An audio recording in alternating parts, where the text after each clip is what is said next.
What university do you need to apply to and what degree to get into investment banking in London? Woo! Okay, cool. Firstly, before I start, I want to say dodgy cam angle. I know what it is. Basically, my phone is being used to download some stuff. So this is another phone being used. And yeah, it's just not sticking because I don't use, basically, I don't use like a stand usually or like any sort of like, I don't even know what you call it. What do you call them? Yeah, I don't use basically a holder for my phone. And but yeah, this with like this in my normal setup, like this thingy, the case is too slippy. So I was like, yeah, it just kept moving. Anyway, let's just get straight into it. Firstly, I want to say thank you for everyone supporting, especially on the latest episode of the Dime Drop podcast.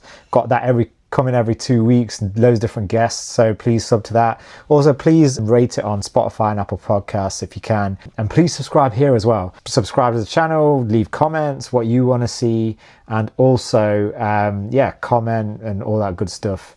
Like it, notifications on. I just want to get into the algorithm, I'll be real, and I want to try and get monetized as quick as I can. And what I'm also doing is every 1,000 like subscriber or follower on every single platform I have, including for the business Miram and for my personal, my music stuff, I'm doing giveaways. So an example of a giveaway that I did recently was I gave someone a ticket to go to Wireless on one of the days, which is bigger than, like, I know a YouTuber gave away a football shirt and he's got 5 million subscribers.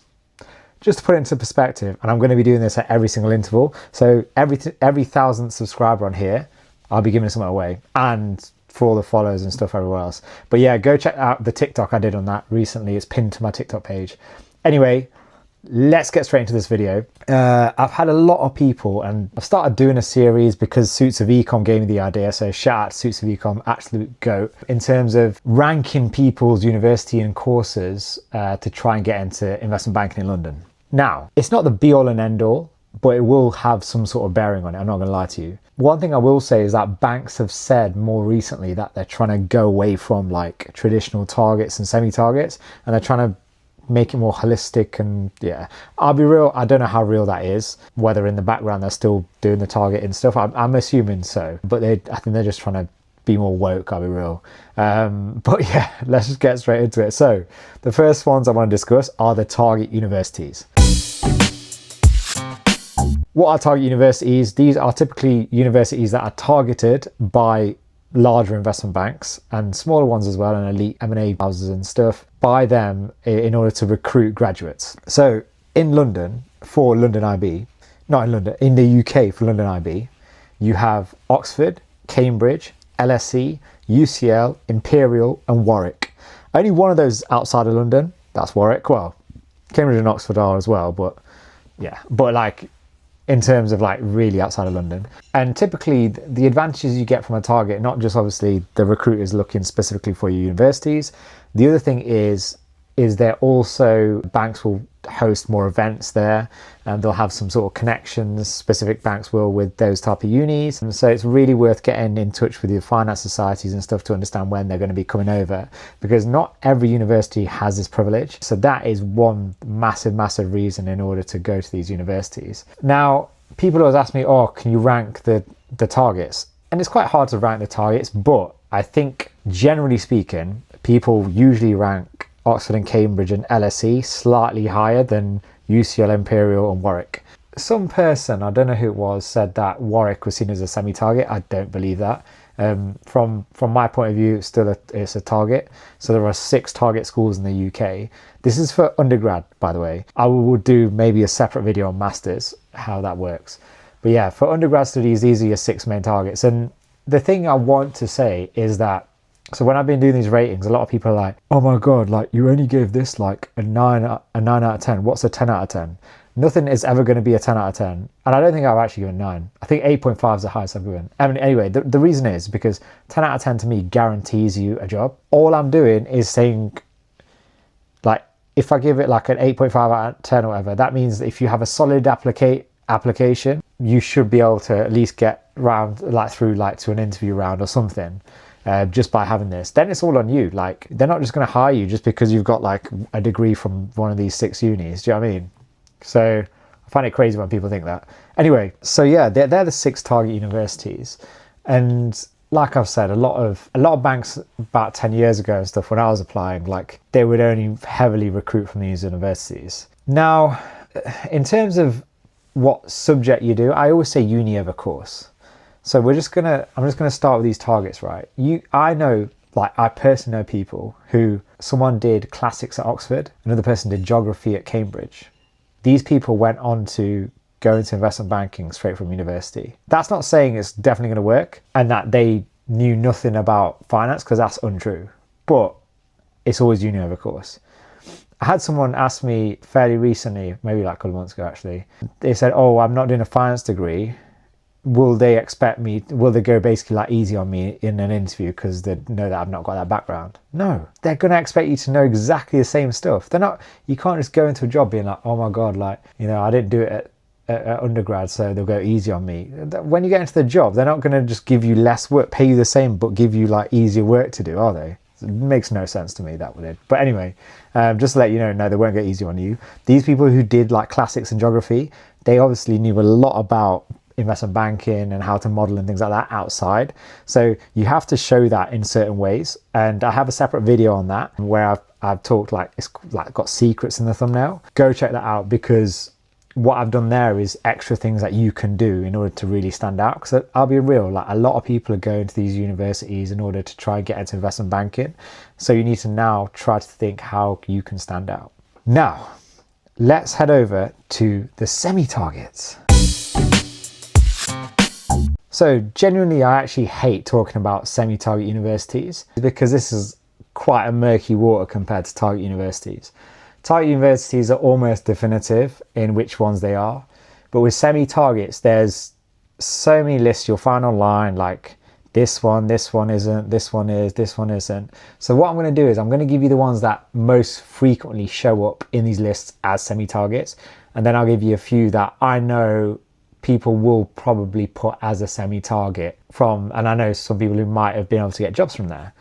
So the ones that are like definitely semi-targets, you got Durham, University of Notts, Bath, Bristol, Exeter, and King's College, London. King's College, London, people always think of it as a target. It's not, it's a semi-target. They're the ones that I would sort of put as like solid semi-targets. And then there are other ones so that are kind of in that bracket, but sometimes they're not in lists. So those include like Uni of Leeds, Uni of Manchester, Uni of Birmingham to an extent. Also, I did forget one, Edinburgh, Uni of Edinburgh. Uni of St Andrews is in that bracket where it's like, and sometimes it's not, sometimes it is. Uni of Edinburgh is in that sort of top bracket. And then Uni of York is kind of seen, Uni of York is sometimes seen as one. They're sort of the ones that I would sort of go for. I don't want to extend that list too much, because what happens is then you're just like, oh my God, I know someone who got in from here. That doesn't mean it's a semi-target. It just means that like, so some of these, the reason why these are semi-targets, they just don't have the same sort of links or the reputation in order to, like if someone sees your CV from investment bank, they're not going to be like, oh yeah, let's really consider this person. But I do know, for instance, like some universities do have ties with certain banks, whether that's because of the degree apprenticeships they offer and things like that. So I think Exeter and JPM have one. So yeah, there are certain banks that do have something with certain universities, and those are generally considered like the larger, the semi-targets, let's say. Now, I personally know people from like Uni of Nottingham who've got good spring weeks. I know someone who did a placement from Bristol University, ended up getting an offer after that. I know someone who got into a bulge bracket from Uni of Leeds. So like, yeah, these are sort of the semi-target bracket, but they did other things outside of it. And I think this is a good segue actually to go on to non-target universities. Now, a lot of people might think, oh, I'm fucked if I've not gone to any of these universities. Honestly, it's not true, because I'll tell you now that a couple of the best performing analysts I've worked with have come from traditional non-target universities, and they got in. One of them did maths, the other one I think did econ with something, a language I think, and they're the two best people I've worked with, yeah, in banking. So yeah, the one literally went to Queen Mary and got in, and then I know someone else who's actually at Queen Mary now, and they've got a spring at a bulge bracket. And you might be wondering, how did they do this? So firstly, please watch my secrets video. I know I've said that twice now. But yeah, that gives you sort of pointers on what to do. Some of them just did extra things. So like one of them literally set up a TikTok channel about finance, which really helped, I think. Did like some small internships, yeah, which kind of helped. Did all the insight days. A lot of people say, should I do forage? Do forage, just because it's almost becoming a standard, I feel now. So you kind of have to do it. But yeah, you got to just utilize what you can, I'll be real. But don't neglect your studies. So some of these people got like the highest grades in their studies as well at degree level. So please do not neglect that in terms of for your grades, for your experience either. So yeah, it's really important to do that. Now, going on to courses, right? So like I've always said, it's uni over course. I would always do that. If it's a target over a semi, go for the target, even if your semi is doing an econ or whatever. The two kind of most revered degrees to do, though, if you are able to like secure a target or whatever, a semi-target, is like econ and maths. I don't know, I'm assuming it's just the logical side of maths or something, but anything quite mathsy is quite revered upon. I did maths at university, and yeah, so I would say that for sure, and econ as well. If you can do a BSc rather than a BA, that is preferential, but it's not the end of the world if you do a BA like an econ. Anything that is a bit mathsy will really help you, like physics, whatever it is, or yeah, whatever you can sort of make quite mathsy, that will definitely help. If you want to go down the quant route, anything with a bit of computer science in, that will definitely help you as well. But yeah, my advice would be, if you can get onto anything with econ or maths as part of your degree, or like full econ or whatever it is, I would go towards that, because that would definitely help. So for instance, a director I used to work with went to Uni of Edinburgh, did maths there, got into IB, had a summer at a bulge bracket. So like this stuff works. Don't know why, but I'm just telling you what works. That's not to say it's the end of the world if you do like finance, or a lot of people do like accounting and finance, or just finance. They're not bad, they're just not as good as econ or maths. I'll be real. But you still need to sort of navigate the business school and try to use the links that the business school really has. That's the key, right? Before I go, I just want to finish on the ratings that I do, right?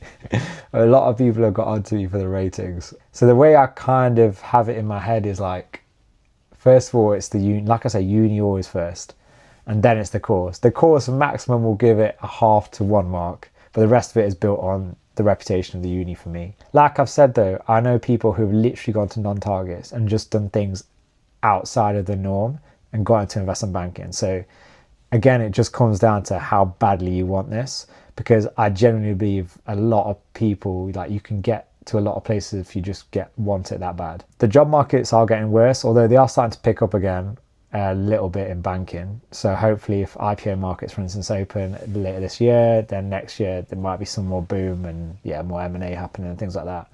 But right now, seeing grad jobs in audit go down, because I always recommend audit as a route if you can't get straight into a grad job. But yeah, and a lot of people also ask me, what can I do before going into uni in my first year?